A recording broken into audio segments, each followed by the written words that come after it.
देखो केंद्र शिक्षा मंत्री धर्मेंद्र प्रधान जी इस्तीफा देते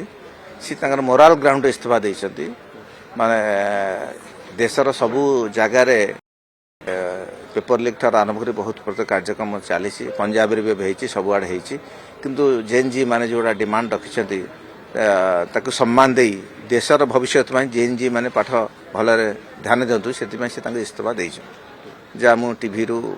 शुणी देखिली उल्लेख षड्यंत्र शिकार न हो देखु भारत बहु माननीय यशस्वी प्रधानमंत्री मोदी जी नेतृत्व में भारत एक विकसित भारत होगा जाऊँगी सबु क्षेत्र में आगू जाइए वर्तमान चाइना वर्तमान अमेरिका अमेरिकन डीप स्टेट समस्ते लगी जाइए भारत को केमती तले पकड़ापी तेणु आर प्रगति के बाधा देवाई लगी तेणु सी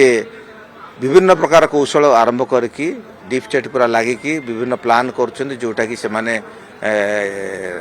चिमती नेपाल कले बांग्लादेश कले अन्य स्टेट करमती जेन जी मान को षड्यंत्र करिकी भारत को खंड खंड करदे टुकड़ा टुकड़ा करने चेष्टा करते से न पड़ा उचित बाह्य शक्ति तो पूरा हाथ अच्छी जहाँ की बहुत किसी अच्छे करने कथा छात्र कार छात्र पाकिस्तान नो जेन जी पाकिस्तान न चेन जी हूँ भारतर भारत नागरिक भारतर भविष्य 2047 माननीय प्रधानमंत्री कौन चाहते 2047 जब विकसित भारत करने को चाहूँ ताले आम जेन जी मान को लेकिन करूँ सी हूँ माननीय यशस्वी प्रधानमंत्री नरेंद्र मोदी सी तो प्राधान्य दूसरी विकास धारा केमी सामिल हे आर्टिफिशियल इंटेलिजेंस में 2 दिन पूर्व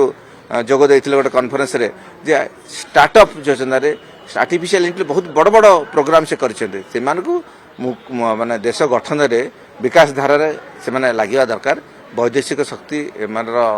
प्ररोचना न पड़वा उचित।